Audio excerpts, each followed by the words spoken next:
Cara mudah menanam buah tin di lahan sempit atau lahan minimalis yang spesiesnya sangat terbatas, tetapi masih bisa menghasilkan buah-buah yang berkualitas, bahkan buah-buah yang bisa kita panen setiap hari.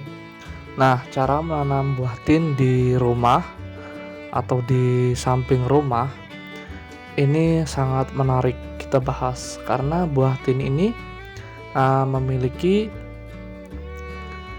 panennya ini memiliki buahnya ini bisa setiap hari. Jadi apabila kita bisa menanamnya di pekarangan rumah atau di samping rumah dengan lahan yang minimalis, yang terbatas, sempit, itu sangat menguntungkan untuk kita karena di mana kita bisa panen buah tinnya setiap hari. Nah, oke, langsung saja. Yang pertama harus kita siapkan adalah bibit.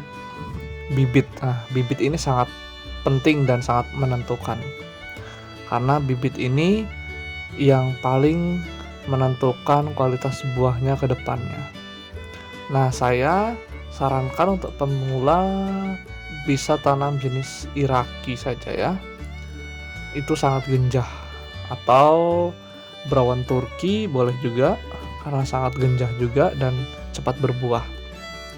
Nah, selanjutnya adalah metode pembibitannya.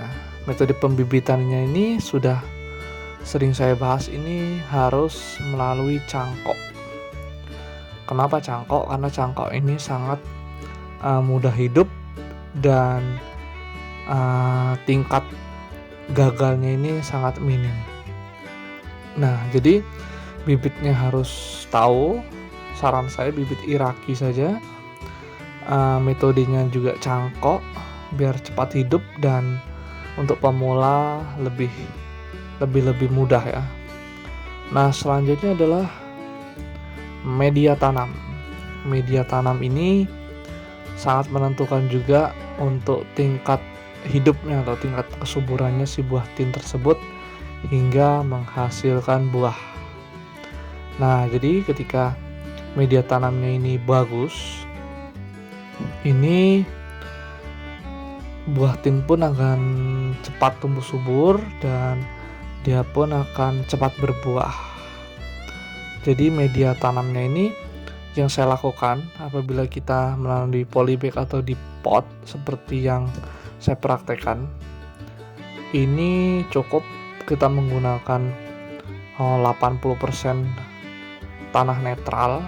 Artinya tanah netral itu jangan tanah yang tanah kompos atau tanah yang sudah tercampur dengan kotoran hewan, jangan, karena itu sangat panas. Jadi ambil saja tanah yang masih netral.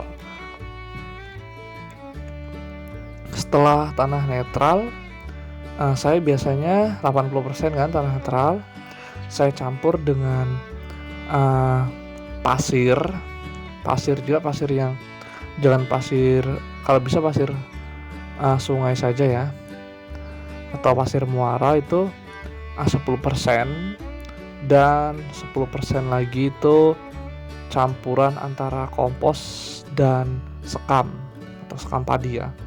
Jadi diaduk, jadi hanya memiliki 20% campuran ya jadinya ya, 80% masih tanah netral. Nah, ini bertujuan agar bibit buah tin itu tidak panas dan tidak menyebabkan si akar buah tin yang masih muda tadi mengering. Karena kalau akarnya sudah mengering pasti batang pun layu dan daun berguguran, maka kegagalan dalam menanam buah tin ini terjadi. Nah, itu jangan sampai ya. Jadi tips nomor 2 ini sangat-sangat penting untuk tahap selanjutnya. Nah, yang ketiga adalah perawatan. Perawatan ini apabila kita masih umur 0 sampai paling 3 bulan, itu kan masih tahap pembentukan batang. Nah, pembentukan batang ini sebetulnya apabila kita sudah ngebet sekali atau tidak sabar untuk membuahkan nih sudah bisa sebetulnya. Karena di umur 4 bulan itu apabila bibit cangkok itu buahnya bisa langsung berbuah ya, apabila kita cabang yang berbuah yang kita cangkok sebelumnya. Jadi kita pupuknya itu pupuk NPK 1616. Jadi dia merangsang pertumbuhan dan dia pun bisa merangsang buah secara bersamaan ya. Tentu saja ya kita kondisikan lagi dalam keadaan batangnya bagaimana. Nah, selanjutnya pemupukan NPK 16 ini kita cukupkan saja 1 sendok makan itu bisa untuk 4 batang, karena jangan sampai overdosis. Nah, setelah batang tumbuh dan buah pun bersamaan akan muncul, mungkin buah 1 atau 2, ini langsung kita stopkan pemberian pupuk NPK tadi, langsung kita sambung saja dengan pupuk kotoran hewan yang sudah matang atau kotoran hewan yang sudah lebur jadi tanah ya, atau kompos. Bisa juga menggunakan kompos agar si batang tetap tumbuh subur dan buahnya pun menjadi buah organik. Ini yang saya sarankan sekali agar buah tin yang kita konsumsi kan bertujuan untuk tanaman buah rumah ya, di lahan sempit dan minimalis. Diusahakan buah-buahnya pun berkualitas dan organik, sehingga kita tidak terlalu bergantung kepada pupuk-pupuk kimia. Nah, mungkin itu saja yang bisa saya bagikan dari pengalaman saya. Mohon komentar dan subscribe-nya. Terima kasih.